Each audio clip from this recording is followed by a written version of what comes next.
বিশ্বনবী বলে আমার কোনো গুনাহ নাই, তারপরেও প্রতিদিন 70 বারেরও বেশি আমি তওবা করি। আল্লাহে ইন্নী আস্তাগফিরুল্লাহ ওয়া আতুবু ইলাইহি আকসার মিন 70 মাররা। Could you imagine that? কল্পনা করছেন কোনদিন যে নবীর গুনাহ নাই, ওই নবী তওবা পড়ে প্রতিদিন 70 বার, আকসার 70 বারেরও বেশি। আমার পড়া দরকার কয়বার? আপনার পড়া দরকার কয়বার?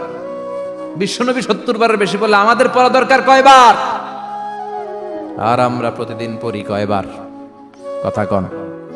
আমাদের ভুল হবে, ভুল হতে সমস্যা নাই, ভুল হওয়াই মানুষের স্বভাব, কিন্তু ভুল হওয়ার পরে ভুলের উপর অটল থাকা যাবে না। শয়তান আর মানুষের মধ্যে এই মৌলিক পার্থক্য। শয়তান ভুল করে ভুলের উপরই আছে, ঠিক কি না? ক্ষমা চায় নাই, কিন্তু আমরা সকালে ভুল করলে দুপুরে মাপ চাই কার কাছে?